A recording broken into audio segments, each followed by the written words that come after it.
outdoors is really fun and also can be very scary at times.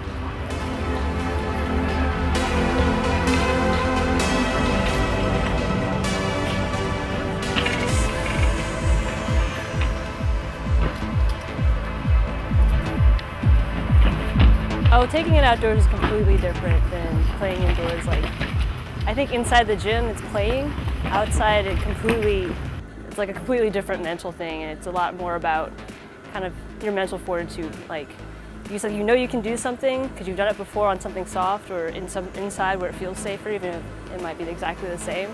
But suddenly when you're looking at concrete or you're looking at things that you're used to seeing in the real world, and suddenly you're thinking about it in a different way, it gets a lot more difficult. And so that whole mental obstacle becomes another thing you have to get over. Seeing something done, you can kind of assess what you can do yourself. And once you reach that part of it, you know it's possible.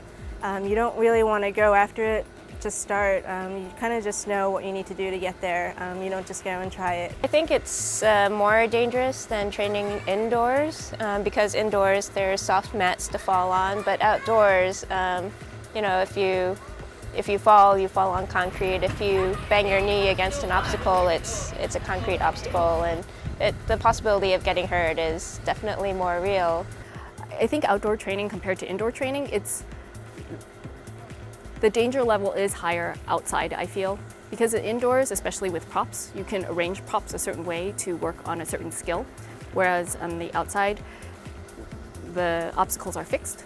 So if you want to train on something, sometimes a wall might be higher than I would like to train on, but that's what I have to work with.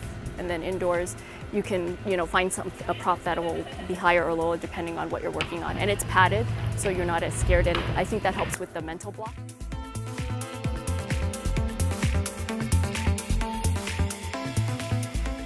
For me, now that I'm older, it's the mental challenge. I've been really surprised at the number of things that I've been able to do that mentally I would have thought I was not capable of doing. It's getting over the mental obstacle and just having confidence in my ability to do something. It's really important to train, very slowly, progress slowly, like start with really basic exercises and then work your way up, and be very patient about it. That's what's worked for me.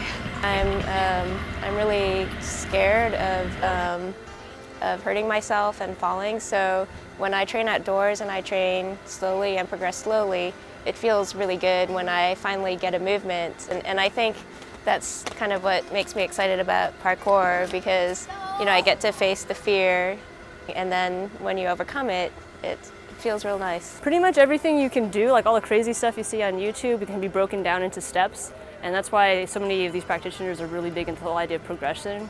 So, if you can't do it in one jump, you do it in 2 small jumps. If you can't do it in 2 small jumps, you do it in a step and, a crawl over. And eventually, as you get stronger mentally and physically, then those things become easier and those steps get eliminated.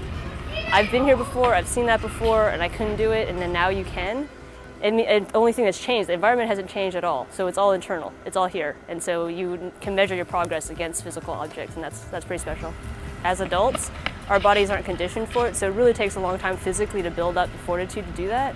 And so, even though you're like, oh yeah, mentally I'm totally ready to take this 10-foot drop, physically you might not be ready for it. 6 months and a year after taking lots of 3-foot, 5-foot drops, you might be able to. So I think that's something that people underestimate when they think about going out to do parkour, is that you really have to work your body up to it.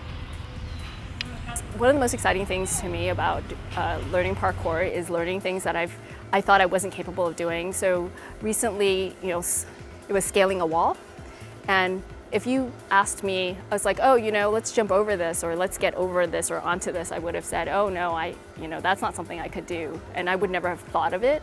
But with parkour, they teach, there's techniques that are used that can be taught that I think just about anybody can really do it.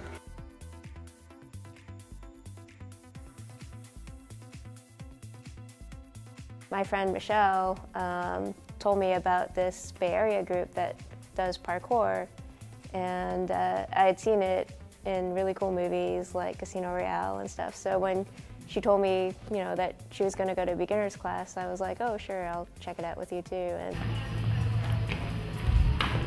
there aren't that many women doing parkour, and I honestly think that there really isn't a major obstacle. I really think that women should be out here doing this. But maybe it's just that there's this media perception that parkour is very extreme, and that's why all the guys do it. And I think girls maybe are afraid of being judged in that light, so that's why they aren't willing to get out and try it. But I don't think that's a real obstacle either.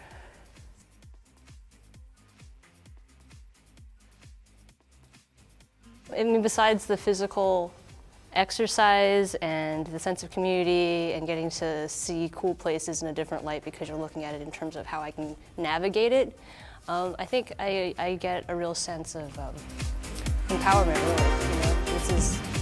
It's about figuring out how to get where you want to go, and that's what I really enjoy about it.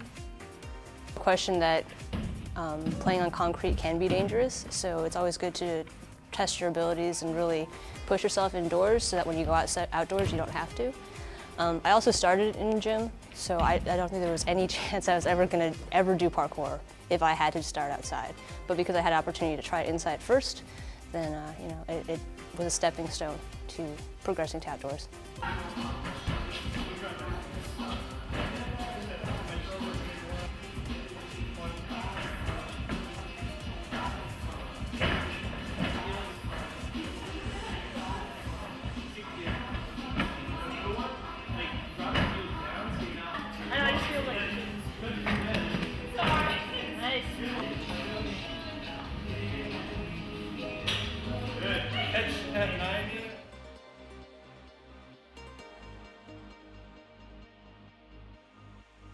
I started as a supporter. I was consistently training, so I was learning pretty much the proper ways to learn the skills. So I kind of took those and put them all together as far as I thought, and use that as a way to teach classes.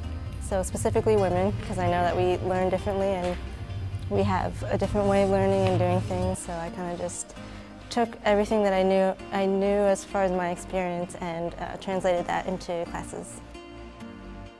You develop a vision, so you can see what you're able to do. You learn what your body is used to when it's up against a certain obstacle.